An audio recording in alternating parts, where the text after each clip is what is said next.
হ্যাঁ, সুপ্রিয় দর্শক আসসালামু আলাইকুম। জীবনের গল্পে আপনাদের স্বাগত। আমি ক্যামেরার সামনে দাঁড়িয়ে আছি বলতে একটি বোন, আমরা শুনবো তার এই জীবনের গল্প। আসসালামু আলাইকুম আপু, কেমন আছেন? ওয়ালাইকুম আসসালাম ভাইয়া, ভালো আছি। আপনি কেমন আছেন? এই তো আলহামদুলিল্লাহ, আমি ভালো আছি। আপু, আপনার নাম কি? আপনি কোথা থেকে এসেছেন? আমি ফেনী থেকে আসছি। আপনার নাম? আমার নাম সীমা। সীমা। আচ্ছা আচ্ছা, ঠিক আছে সীমা আপু, বুঝতে পেরেছি। তো ফেনী থেকে এসেছেন, আপনার ফ্যামিলিতে কে কে আছে বর্তমানে? আমার ফ্যামিলিতে কেউ নাই, আমার খালি দাদি ছিল। দাদির কাছে বড় হয়েছি। আমার বাবা মা সবাই মারা গেছে, এখন কিছুদিন হয়েছে আমার দাদিও মারা গেছে। এখন মানে আমার থাকার মতো কোনো জায়গা নাই। আপনার দাদির কাছে ছিলেন, আপনার বাবা মা কেউ নেই? আপনার দাদির কাছে ছিলেন, আপনার দাদি ওরা এখন মারা, মানে আপনার দাদিও মারা গেছে। মারা গেছে। এখন আপনার যাওয়ার মতো কোনো জায়গা নেই। তো আপনি যে আমাদের এখানে আসছেন, তো আমাদের এখানে যে আসলে কিছু একটা হবে সেটা আপনাকে কে বলেছে?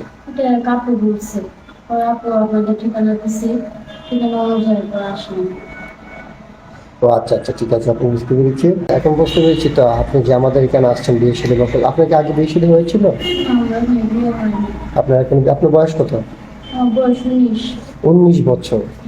ও আচ্ছা আচ্ছা, বুঝতে পেরেছি। যেহেতু ফ্যামিলিতে বাবা মা নেই, আত্মীয় স্বজন বলতে কেউ নাই, মানে অনেক কষ্ট করে আপনার লাইফটা কেটেছে, তাই তো? আচ্ছা আচ্ছা, ঠিক আছে শুনলে আপু।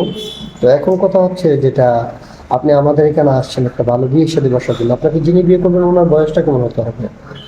এটা সমস্যা নয়, যদি সে আমার সবকিছু যাই না শোনা বিয়ে করে রাখতে পারে, ওটা তো আমার কোনো আপত্তি নেই। যদি সবকিছু জেনে শুনে আপনাকে বিয়ে করে রাখতে পারে, তার বয়স যেমন হোক আপনি মেনে নেবেন? হ্যাঁ, এটা সমস্যা আচ্ছা নেই। আচ্ছা, ঠিক আছে। ওই লোকটার বয়স যদি 40, 45 হয়, 50 হয়ে যায়, ওটা সমস্যা নেই। ওটা সমস্যা নেই। আচ্ছা আচ্ছা, ঠিক আছে, আমি বুঝতে পেরেছি। তো আপনি বুকে হাত দিয়ে রেখেছেন কেন? আপনার কোনো সমস্যা হচ্ছে? না, এমনি ও আচ্ছা আচ্ছা, ঠিক আছে আপু। তো এখন কথা হচ্ছে, আপনার সাথে যোগাযোগ কিভাবে করবে? আমার তো ফোন নাই, আপনার সাথে যোগাযোগ করলে তো হবে। আপনার কোনো ফোন নেই? আমাদের সাথে